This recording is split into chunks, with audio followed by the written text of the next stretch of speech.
Can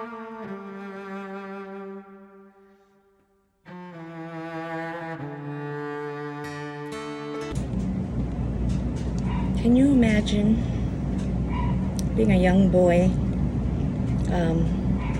trying to pursue your dreams of being an actor in Hollywood, and you're young, naive, and ready to take on an adventure, and fortunately, or maybe unfortunately, you get your big break in a few movies that take off, and you become iconic for that era of child star, teen, I guess.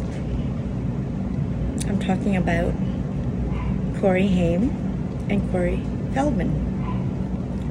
Corey Feldman was well known for the 80s hit Goonies.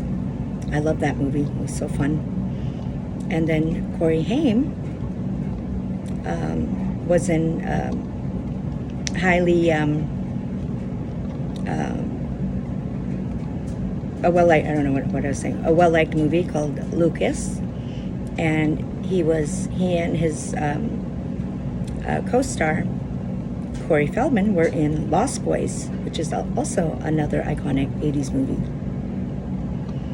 But here's the thing, neither one of them, I'm sure, had any notion that in order to get this level of fame, notoriety, and achievement in Hollywood, you literally have to sell your soul and your body to the devil. And when I say the devil, I mean directors, actors, probably every person up the chain of command. You need to sell yourself to them to get to the next level or the highest level. This is a story for so many children growing up and trying to achieve the Hollywood dream. Don't ever get old. Glasses. Terrible. I'm sorry if it's glaring. So, I'm trying to make it so this doesn't glare. Allison Ingram, who was a child actress, she played Nellie on Little House on the Prairie, one of my favorites. She says, I literally heard that the two Coreys were passed around. The word was they were given drugs and being used for sex. According to Feldman, Haim was raped by a major Hollywood figure, Charlie Sheen, anyways, while making the 1986 film Lucas.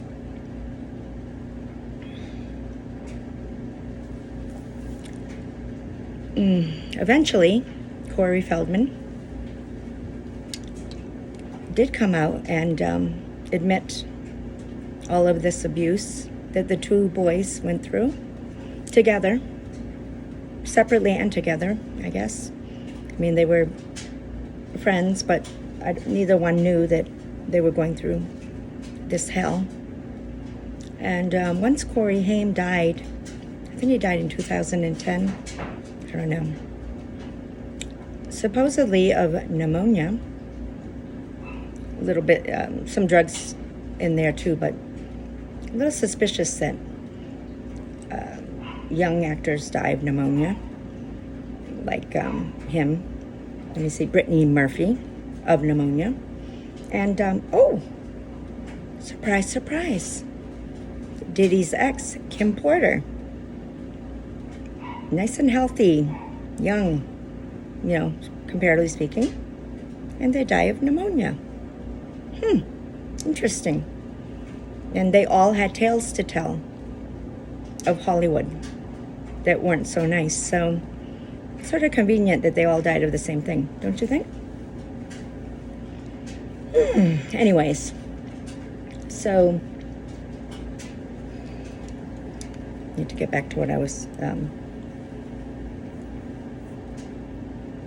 So, My Truth, The Rape of Two Coreys is a 2020 American documentary film directed by Brian Hertzlinger, produced by Corey Feldman. And in that documentary, he talks about everything I just mentioned.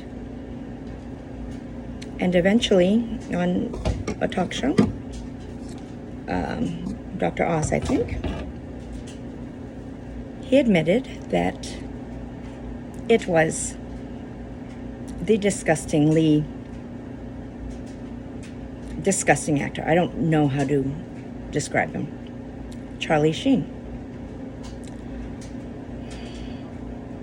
And Feldman also named John Grisham, an actor in the 80s, said he molested him as a teen, Corey Feldman. Supposedly, Charlie Sheen raped Corey Haim during filming of Lucas. Sort of an initiation rite, I was told. Such a tragedy. And what I want to say is, this is why people in Hollywood don't speak up. There's a Me Too movement, but nobody talks about sexual abuse. You know why?